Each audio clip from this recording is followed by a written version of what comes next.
I want to give all praise to Yahweh, Ba'ashem, Yahweh Shai, Ba'ashem, Rakakadash, and I want to give double honors to the apostles and great millstone.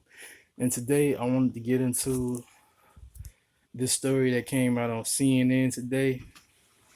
Trump demands NATO spend more or face shifts in U.S. military.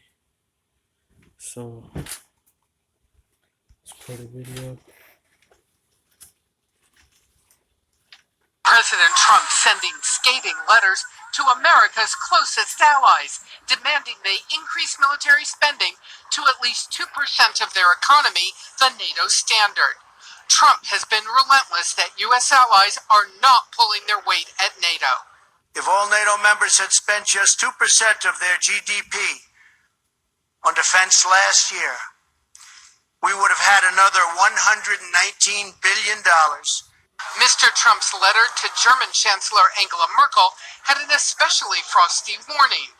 It will, however, become increasingly difficult to justify to American citizens why some countries do not share NATO's collective security burden, while American soldiers continue to sacrifice their lives overseas or come home gravely wounded.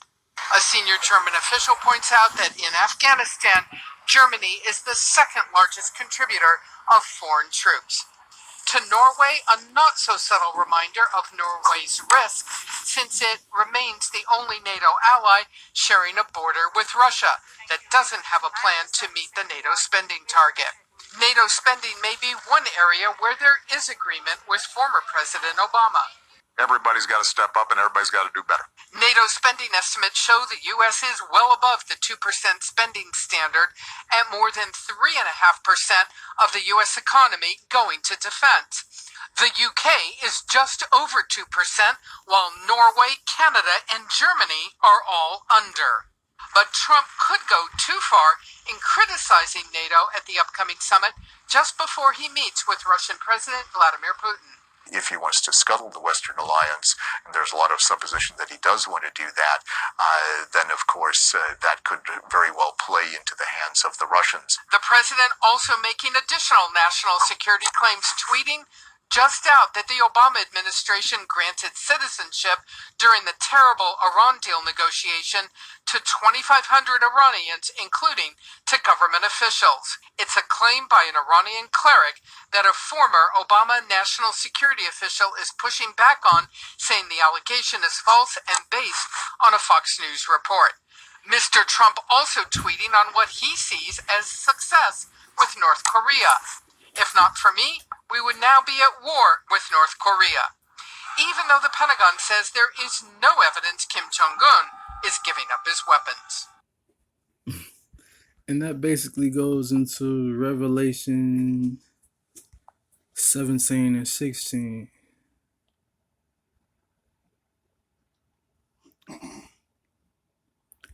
And the 10 horns which thou sawest upon the beast, these shall hate the whore. And the 10 horns is NATO. And shall make her desolate and naked, and shall eat her flesh and burn with fire, and burn her with fire. And that's talking about the nukes, the nuclear missiles, the ICBMs that they're going to send over to America. And let's go break that down. NATO. Like, they had a little column on her showing you what NATO was.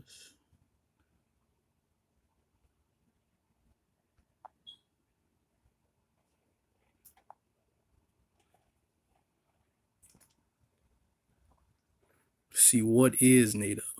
Established in 1949, the North Atlantic Treaty Organization's charter says the signing parties will seek to promote stability and well-being in the North Atlantic area and will unite their efforts for a collective defense and for the preservation of peace and security.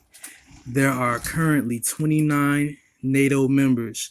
The group's headquarters is in Brussels, where leaders from the member states will gather on July 11th and July 12th for a summit. And that's when they're supposed to meet Donald Trump.